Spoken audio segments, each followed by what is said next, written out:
नमस्कार, मैं सुनीता कथा मंथन में आप सबका स्वागत करती हूँ। कथा मंथन में आज सुनिए विशंबरनाथ शर्मा कौशिक जी की कहानी न्याय। दिन के 3 बज चुके थे।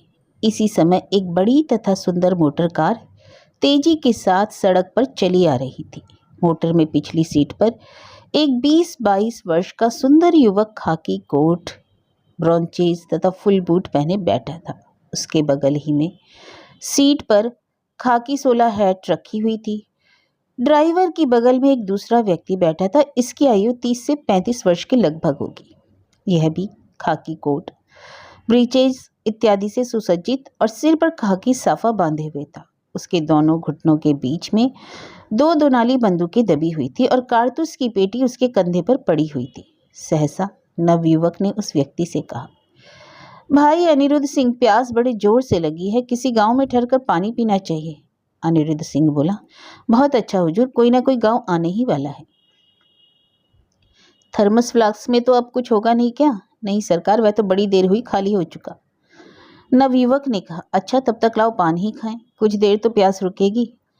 अनिरुद्ध सिंह ने अपनी जेब से चांदी का डब्बा निकालकर नवयुवक को दिया।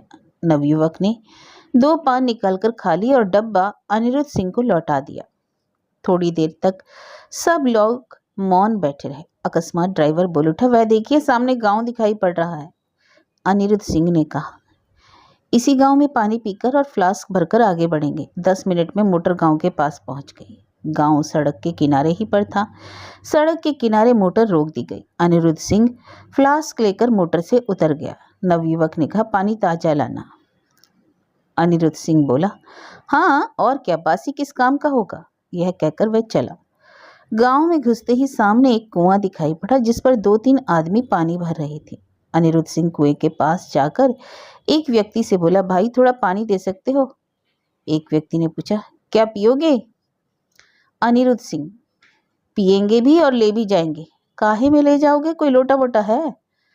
अनिरुद्ध हाथ में फ्लास्क लिए था, उसको उठाकर बोला, इसमें ले जाएंगे। अरे इसमें तो चमड़ा लगा है, इसका पानी तुम पी लोगे? हाँ पीते ही हैं, शिकारी आदमी ठहरे, ऐसा विचार करे तो काम कैसे चले। कुएं पर उपस्थित व्यक्ति के मुंह पर विस्मय मिश्रित घृणा का भाव उत्पन्न हुआ। एक ने कुएं में लोहे का कलसा डालते हुए पूछा, आपका स्थान कहाँ है? जसवंतपुर। अच्छा, जसवंतपुर के ठाकुर तो हमारे मालिक हैं, यह गांव उन्हीं के इलाके में है। एक व्यक्ति ने कहा, हाँ हाँ मैं जानता हूँ, मैं उन्हीं का नौकर हूँ और पानी कुंवर साहब के लिए ही लेने आया हूँ। अच्छा अच्छा, कुंवर साहब कहाँ हैं? एक साथ 2 व्यक्तियों ने बहुत ही उत्सुक और विस्मित होकर पूछा। सड़क पर मोटर में हैं। ओह, तब तो गांव के भाग खुल गए, किंतु भैया उन्हें यहीं ले आते, हम लोग उनकी सेवा कर लेते, गांव पवित्र हो जाता। यहाँ क्या करेंगे आकर, कहीं बैठने की जगह भी तो नहीं। हाँ उनके लायक जगह तो नहीं है, चौपार में पलंग बिछवा देते हैं, दिन भर बैठकर चले जाते। तो भाई तुम लोग चलकर कहो तो शायद चले भी आए, मैं तो कह नहीं सकता। अच्छा हम चलते हैं। उत्तम सिंह, तुम जाकर चौपार में पलंग लगवाओ, देखो मन में आए तो शायद आ ही जाए। उनमें से एक व्यक्ति तुरंत चल दिया। शेष 2 व्यक्ति अनिरुद्ध के साथ चले। तुरंत गांव में हल्ला हो गया, कुंवर साहब आए हैं। अतएव इन तीनों व्यक्तियों के मोटर तक पहुंचते पहुंचते 8-10 आदमी तक बालकों की भीड़ पहुंच गई। अनिरुद्ध सिंह ने कुंवर साहब से कहा, ये लोग हुजूर से कुछ कहना चाहते हैं। कुंवर साहब अप्रसन्न होकर बोले, अरे भाई तुम पानी लेने गए थे, ये फौज कहाँ से इकट्ठा कर लाए? अनिरुद्ध सिंह के कुछ कहने के पूर्व ही एक व्यक्ति हाथ जोड़कर बोला, अन्नदाता, आज हमारे बड़े भाग हैं जो सरकार यहाँ आ गए। दिन भर के लिए गांव में चले चलिए, सब आपका दर्शन कर लेंगे और आपके जूतों की रज से गांव पवित्र हो जाएगा। कुंवर साहब ऊबते हुए बोले, भाई मैं न जाने कहाँ से थका थकाया चला आ रहा हूँ, इस समय मुझे एक एक क्षण भारी हो रहा है, फिर कभी जब इधर आऊँगा तो कुछ देर के लिए गांव में चला चलूँगा। इस पर सब लोगों ने हाथ जोड़कर अनुनय विनय करना आरंभ किया। अंत में अनिरुद्ध सिंह की ओर देखकर कुंवर साहब ने पूछा, क्यों भाई, ये लोग तो मानते नहीं, क्या राय है? सरकार आपकी प्रजा है, मिनट 2 मिनट के लिए चले चलिए, इनका चित्त प्रसन्न हो जाएगा। कुंवर साहब हैट उठाकर बोले, अच्छा भाई चलो। जसवंतपुर के ठाकुर जोरावर सिंह एक बड़े जागीरदार हैं। उनकी वार्षिक आय 3 लाख रुपए के लगभग है। जसवंतपुर में उनकी एक बहुत बड़ी कोठी है तथा अनेक हाथी, घोड़े और मोटरें हैं। उपयुक्त घटना के 1 मास पश्चात संध्या समय ठाकुर साहब कोठी के बाग में बैठे हुए थे। कोठी के हाथे में ही बाग था। बाग के मध्य में सुंदर घास से ढका हुआ भूमि का एक बड़ा टुकड़ा था। इस भूमि के टुकड़े के मध्य में संगमरमर का गोलाकार चबूतरा था, जिस पर बीच में एक गोल मेज तथा उसके आसपास सुंदर गद्देदार कुर्सियां लगी हुई थी। इन्हीं में से एक आराम कुर्सी पर ठाकुर जोरावर सिंह लेटे हुए चैत्र मास की संध्याकालीन शीतल समीर का आनंद ले रहे थे। उनके समीप 3-4 व्यक्ति बैठे हुए थे। चबूतरे के ऊपर नीचे 4-5 सेवक हाथ बांधे खड़े थे। सहसा ठाकुर साहब ने पूछा, बख्तावर सिंह आ गया? एक सेवक ने आगे बढ़कर कहा, नहीं हुजूर, अभी तक तो कुंवर साहब नहीं आए।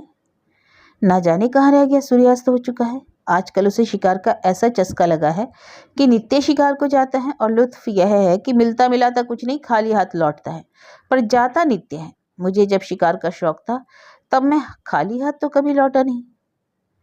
पास बैठा हुआ एक व्यक्ति बोला, आपका निशान अभी तो अचूक होता था। मेरे पिता आपके साथ 2-4 बार गए हैं, वे बताया करते हैं। कहते हैं कि जिस पर आपने बंदूक तान दी फिर वह बचा नहीं, ऐसा लाजवाब निशाना लगाते थे। ठाकुर साहब मुस्कुराकर बोले, वह समय ही और था, उस समय शौक था, अब वह वैसा निशाना नहीं लगा सकते। शौक ही नहीं रहा, इसलिए अभ्यास भी नहीं रहा। फिर भी मेरा तो यह विश्वास है कि आप भी आपका निशाना शायद ही चुके। अरे नहीं नहीं, अब तो वह बात ना रही, अब तो बंदूक भी साधना कठिन है। इसी समय मोटर की घरघराहट सुनाई पड़ी। ठाकुर साहब ने एक नौकर से कहा, देखो देखो, शायद बख्तावर आ गया तो यहाँ बुला लाओ। थोड़ी देर बाद कुंवर साहब आए, वही खाकी पोशाक पहने हुए। आकर ठाकुर साहब के सम्मुख एक कुर्सी पर बैठ गए और रुमाल से मुंह पोंछने लगे। ठाकुर साहब ने पूछा, अरे भाई, आजकल रोज शिकार को जाते हो, क्या बात है? कुंवर साहब कुछ क्षणों के लिए सिटपिटाए, परंतु शीघ्र ही संभल कर बोले, ऐसे ही जरा चित्त बहल जाता है, परंतु लाते तो कुछ भी नहीं, खाली हाथ लौट आते हो। मेरा उद्देश्य अधिकतर जंगल में दृश्य देखना रहता है, शिकार खेलना नहीं। अरे, तो ऐसा जंगल देखना किस काम का कि सवेरे से निकलो तो शाम को लौटो? नहीं, रोज तो ऐसा नहीं होता, कभी कभी हो जाता है। नहीं, मैं तो रोज ही देखता हूँ, कल भी देर से लौटे थे। हाँ, कल देर हो गई थी, परंतु इसके पहले तो सदैव जल्दी आता रहा। आज आते होंगे। इस प्रकार दिन दिन भर गायब रहना ठीक नहीं। कभी कभी ऐसा हो जाए तो हर्ज नहीं, परंतु नित्य ऐसा नहीं होना चाहिए। इस प्रकार अकेले घूमना ठीक नहीं। 100 दोस्त तो 100 दुश्मन। अंतिम वाक्य ठाकुर साहब ने पास बैठे हुए अन्य लोगों की ओर देखकर कहा। उनमें से एक बोला, ठीक है, आपका कहना बिल्कुल दुरुस्त है, आजकल समय बड़ा खराब है। अच्छा, अब तुम कुछ दिनों के लिए यह शिकारबाजी छोड़ दो। छूट ही जाएगी, जब तक जरा ठंडक है तभी तक है, जब गर्मी पड़ने लगेगी तब फिर कौन जाता है। 15-20 दिन की बात और है। तो क्या कोई कसम है कि जब तक गर्मी ना पड़ने लगे तब तक शिकार छोड़ोगे नहीं? नहीं, कसम का है कि अब जल्दी आ जाया करूंगा। परंतु अभी जाओगे जरूर? ठाकुर साहब ने कुछ अप्रसन्न होकर कहा। हाँ, यदि आपकी आज्ञा हो तो एकदम जाना बंद कर दियो, अन्यथा वैसे तो मैं कोई हर्ज नहीं समझता। और रही दोस्तों दुश्मनों की बात, सो उसके लिए तो साथ में 2-2 बंदूकें रहती हैं, पिस्तौल रहती है। अच्छा भाई, जैसा उचित समझो करो, मेरा काम तो समझाना था। अच्छा जाओ, कपड़े बदल डालो। कुंवर साहब उठकर चले। थोड़ी दूर आगे बढ़कर एक सरो वृक्ष की आड़ में अनिरुद्ध सिंह खड़ा था। उसने कुंवर साहब को देखकर पूछा, सब कुशल? हाँ, सब ठीक है। मेरा तो कलेजा धक हुआ था कि कहीं सरकार को खबर तो न लग गई।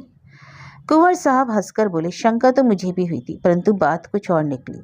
उन तक खबर पहुंचाना कठिन है। जब किसी को मालूम हो तब तो खबर पहुंचे। वहां का कोई आदमी यहाँ आता ही नहीं। इसके अतिरिक्त मैंने वहां सबके आदमियों से कह भी दिया है कि यदि किसी ने जाकर बड़े सरकार तक यह खबर पहुंचाई तो वह जीवित दफन करा दिया जाएगा। अनिरुद्ध सिंह ने कुछ अभिमान के साथ कहा। कुंवर साहब हंसकर कोठी की ओर चले दिए। अनिरुद्ध सिंह अकड़ता हुआ दूसरी ओर चला गया।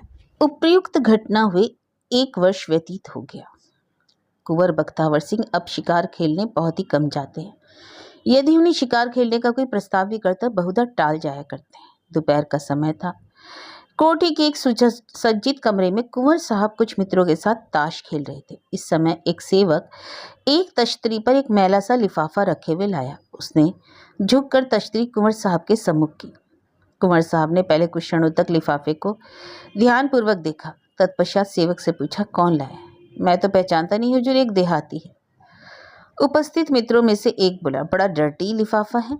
कुंवर साहब ने उसकी बात पर ध्यान न देकर लिफाफा उठा लिया उसे खोलकर पढ़ना आरंभ किया और 2-4 पंक्तियां पढ़कर ही उनका मुख पीला पड़ गया। उन्होंने मित्रों से कहा, मैं अभी क्षण भर में आता हूँ। यह कहकर वह उस कमरे से मिले हुए दूसरे कमरे में चले गए। वहां एक कुर्सी पर बैठकर उन्होंने बड़े ध्यानपूर्वक पत्र पढ़ा। एक बार नहीं, कई बार पढ़ा। इसके पश्चात उठकर टहलने लगे। उनके मुख पर चिंता के गहरे चिन्ह थे। थोड़ी देर तक टहलने के पश्चात उन्होंने घंटी बजाई। तुरंत एक नौकर उपस्थित हुआ। कुंवर साहब ने कहा, मंगली को भेजो। नौकर बाहर चला गया। थोड़ी देर पश्चात वही नौकर जो पत्र लाया था हाजिर हुआ। उसने कुंवर साहब से पूछा, जो आदमी ये चिट्ठी लाया है वह चला गया? अभी तो बाहर बैठा है, जवाब की राह देख रहा है। अच्छा, तो उससे कह दो कि जवाब भिजवा दिया जाएगा। बहुत अच्छा। नौकर चला गया। कुंवर साहब के चिट्ठी को फाड़कर टुकड़े टुकड़े कर दिया। तत्पश्चात पुनः बाहर आकर बैठ गए और ताश खेलने लगे। थोड़ी देर तक ताश खेलने के पश्चात कुंवर साहब बोले, अब हटाओ, तबीयत नहीं लगती, थोड़ी देर सोऊंगा, नींद मालूम हो रही है। इतना कहकर कुंवर साहब उठ खड़े हुए और पुनः उसी कमरे में चले गए। वहां पहुंचकर उन्होंने घंटी बजाई। नौकर के आने पर उन्होंने उससे कहा, जरा अनिरुद्ध सिंह को बुला दो। जो हुक्म, कहकर नौकर चला गया। कुंवर साहब सिर पर हाथ रखकर चिंता सागर में मग्न हो गए। थोड़ी देर पश्चात अनिरुद्ध सिंह उपस्थित हुआ। कुंवर साहब ने उसे बैठने के लिए हाथ से संकेत किया। अनिरुद्ध सिंह बैठ गया। थोड़ी देर तक दोनों चुप रहे। आज सरकार कुछ चिंतित से हैं? अनिरुद्ध सिंह ने कहा। कुंवर साहब ने एक दीर्घ निश्वास छोड़कर कहा, अभी एक चिट्ठी आई थी। कहाँ से? वहीं से। कुंवर साहब ने रहस्यपूर्ण दृष्टि से अनिरुद्ध सिंह की ओर देखते हुए कहा, अच्छा, कोई खास बात? क्या बताऊं, बड़ी मनहूस बात है। भगवान कुशल करे, मेरा तो कलेजा धड़क लेगा। क्या बात है?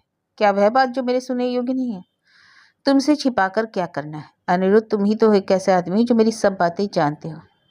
सरकार की मेरे ऊपर दया है, अन्यथा मेरी हस्ती ही क्या है। बात यह है कि उसके एक पुत्र उत्पन्न हुआ है। हैं? ऐसी बात है? अनिरुद्ध सिंह ने चौंक कर कहा, हाँ, और इतना ही नहीं, अचल सिंह ने लिखा है कि यदि मेरी ओर से कोई उचित प्रबंध ना किया गया तो वह मेरे पिताजी से सब बातें कह देगा। अच्छा, तो यहाँ तक नौबत पहुंच गई? हाँ। तब तो यह बड़ी बुरी खबर है। इससे अधिक बुरी खबर और क्या होगी? तो फिर क्या होना चाहिए? मैं तो इस समय विचार शून्य हो रहा हूँ, तुम ही कुछ सोचो। अनिरुद्ध सिंह कुछ क्षणों तक सोचकर बोला, यदि आप आज्ञा थे तो मैं जाकर अचल सिंह से मिलूं और उसे समझा बुझाकर डरा धमका कर रोकूं। कुंवर साहब ने प्रसन्न मुख होकर कहा, यह तो तुमने ठीक उपाय सोचा, यही होना चाहिए। और विलंब मत करो, इसी समय चले जाओ। अभी जाता हूँ। घोड़े पर जाऊँ? घोड़े पर तो देर लगेगी, क्योंकि शाम तक लौटना भी है। कार ले जाओ। बहुत अच्छा, कहकर अनिरुद्ध सिंह उठ खड़ा हुआ। कुंवर साहब, और कुछ रुपए भी लेते जाना। हाँ, असली काम तो रुपए से ही होगा। कितना ले जाऊं? 1000-1500 ले जाओ। यदि आवश्यकता होगी तो फिर भिजवा दिया जाएगा। बहुत अच्छा, कहकर अनिरुद्ध सिंह विदा हुआ। ठाकुर जोरावर सिंह अपने प्राइवेट रूम में बैठे हुए थे। उनके सामने एक देहाती हाथ जोड़े बैठा था। ठाकुर साहब बहुत ही गंभीर तथा चिंतित थे। कुछ देर पश्चात उन्होंने कहा, अच्छा, यह मामला है? हाँ अन्नदाता, इसमें अगर एक अक्षर भी झूठ हो तो आप मेरी खाल निकलवा कर भूसा भरवा दें। अच्छा है, तुम दूसरे कमरे में चले जाओ, मैं बख्तावर को बुलाता हूँ। इतना कहकर ठाकुर साहब ने उस कमरे से मिले हुए एक कमरे की ओर संकेत किया। देहाती उठकर चला गया। ठाकुर साहब ने घंटी बजाई। एक सेवक हाजिर हुआ। उससे उन्होंने कहा, जरा बख्तावर को तो बुला दो। थोड़ी देर पश्चात कुंवर साहब आए। उन्होंने पूछा, क्या आज्ञा है पिताजी? ठाकुर साहब बोले, बैठो।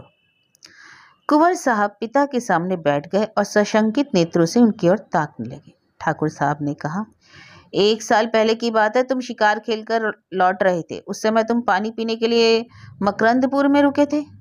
कुंवर साहब का मुख श्वेत पड़ गया, हृदय डूबने लगा। उन्होंने बड़ी कठिनता से संभल कर कहा, जी। उस समय गांव वालों के अनुनय विनय करने पर तुम गांव के मुखिया काली प्रसाद सिंह के यहाँ गए थे? कुंवर साहब अपने सूखे होठों पर जीभ फेरते हुए बोले, जी। वहां किसी प्रकार तुम्हारी दृष्टि काली प्रसाद की कन्या पर पड़ी? कुंवर साहब ने सिर झुका लिया। वह मन ही मन ईश्वर से प्रार्थना करने लगे कि धरती फट जाए, वह उसमें समा जाए। कुंवर साहब का मौन देखकर ठाकुर साहब ने कर्कश स्वर में कहा, बात का उत्तर दो। जी हाँ, कुंवर साहब बोले। उसके पश्चात तुम 2-4 बार अपने आप मुखिया के यहाँ गए? जी हाँ, गया था। कुंवर साहब ने सिर झुकाए उत्तर दिया। उसके पश्चात तुमने मुखिया से उसकी कन्या के साथ गुप्त रूप से विवाह करने का प्रस्ताव भिजवाया था? तुमने मुखिया से यह भी वायदा किया था कि थोड़े दिनों पश्चात तुम उसकी कन्या को खुले रूप से अपनी पत्नी बना लोगे? कुंवर साहब मौन रहे। ठाकुर साहब कड़क कर बोले, फिर चुप्पी साधी। मैं कहता हूँ मेरी बातों का जवाब देते रहो, हाँ कहो या नहीं। कुंवर साहब ने क्षीण स्वर में कहा, हाँ। विवाह हो जाने पर तुम 2 महीने तक मुखिया के यहाँ प्रायः नित्य ही जाते रहे। इसके पश्चात तुमने जाना आना एकदम बंद कर दिया और समय समय पर तुम उसके पास रुपए भिजवाकर उसकी तुष्टि करते रहे। अभी अभी 3-4 दिनों की बात है, मुखिया ने तुम्हें लिखा कि उसकी लड़की के पुत्र रत्न उत्पन्न हुआ, इसलिए अब तुमको उसे पत्नी रूप में ग्रहण करना चाहिए। जी हाँ। इस पर तुमने उसके पास फिर रुपया भिजवाया और साथ ही यह धमकी भी दी कि यदि चुप ना रहेगा तो उसके हक में अच्छा ना होगा। कुंवर साहब के नेत्रों में आंसू छलछलाए। उन्होंने गर्द खंड से कहा, मैंने धमकाया नहीं, केवल प्रार्थना की। इतना सुनकर ठाकुर साहब उठे और जिस कमरे में काली प्रसाद सिंह छिपा हुआ था उसके द्वार पर जाकर बोले, काली प्रसाद बाहर आओ। काली प्रसाद बाहर आ गया। ठाकुर साहब पुनः अपने स्थान पर आ बैठे। ठाकुर साहब ने उससे कहा, बख्तावर तो कहता है कि प्रार्थना की थी, धमकाया नहीं था। काली प्रसाद सिंह हाथ जोड़कर बोला, अन्नदाता अनिरुद्ध सिंह ने मुझसे यह कहा कि यदि तुम चुप ना बैठोगे, अधिक गड़बड़ करोगे तो तुम्हें मिट्टी में मिला दिया जाएगा। उसके ये शब्द थे अन्नदाता। कुंवर, उसने अपनी ओर से कह दिया होगा, मैंने उससे ऐसा नहीं कहा था। ठाकुर साहब, खैर कुछ भी हो, यह बात अधिक महत्वपूर्ण नहीं। देखो काली प्रसाद, तुमने बिना मुझे सूचना दिए, बिना मुझसे पूछे अपनी कन्या का विवाह गुप्त रूप से मेरे लड़के के साथ करके लोक व्यवहार के विरुद्ध काम किया। इसके लिए तुमको दंड मिलना चाहिए। मैं दंड सहने को तैयार हूँ, परंतु साथ ही तुमने केवल रुपए से संतुष्ट न होकर अपने आत्मगौरव का परिचय दिया। तुम्हारी परिस्थिति में बहुत से लोग केवल धन पाकर ही संतुष्ट हो जाते, परंतु तुमने ऐसा न करके सच में क्षत्रियपन का परिचय दिया। इस कारण मैं तुम्हारी कन्या को अपनी पुत्र वधू स्वीकार करता हूँ, परंतु तुमने जो अपराध किया है उसका तुम्हें यह दंड दिया जाता है कि तुम अब मेरे जीवन काल में अपनी कन्या का मुख नहीं देख सकोगे। अब अपनी कन्या को बुलाओ। काली प्रसाद एक दूसरे कमरे में चला गया और जब वहां से बाहर आया तो उसके पीछे एक युवती थी। युवती की आयु 18-19 वर्ष की होगी और देखने में बहुत रूपवती थी। उसकी गोद में एक बच्चा भी था। ठाकुर साहब बोले, अब तुम जाओ। आज से जब तक मैं जीवित हूं तब तक कभी यहाँ आने का साहस ना करना। अपनी कन्या से विदा हो लो। काली प्रसाद सिंह के नेत्रों से अश्रु बहने लगे। उसने हाथ जोड़कर कहा, अन्नदाता की जय हो, आपने मेरे साथ न्याय किया। इतना कहकर उसने कन्या के सिर पर हाथ फेरा, बच्चे को प्यार किया और एकदम कमरे से बाहर हो गया। युवती रोने लगी। ठाकुर साहब ने फिर से एक बटन दबाया। दासी उपस्थित हुई। बोले, ठकुराइन को भेजो। थोड़ी देर पश्चात प्रौढ़ वयस्का ठकुराइन आई। उन्होंने चकित नेत्रों से युवती की ओर देखा। ठाकुर साहब बोले, क्या देखती हो? यह तुम्हारी पुत्र वधू है और इसकी गोद में जो बच्चा है वह तुम्हारा पौत्र है। हैं? मैं समझी नहीं। ठकुराइन अचकचाकर बोली। ठाकुर साहब ने संक्षेप में सब बता दिया और अंत में बोले, ये अबला निर्दोष है। जब इसका विवाह मेरे लड़के के साथ हो चुका तब हमें इसे पुत्र वधू के रूप में ग्रहण करना ही चाहिए। जोरावर सिंह ने कभी अपने शत्रु के साथ भी अन्याय नहीं किया, तब एक अबला के साथ अन्याय कैसे करता? जाओ जाओ, इसे साथ ले जाओ। ठकुराइन, परंतु लड़के के विवाह की बातचीत जो हो रही है उसका क्या होगा?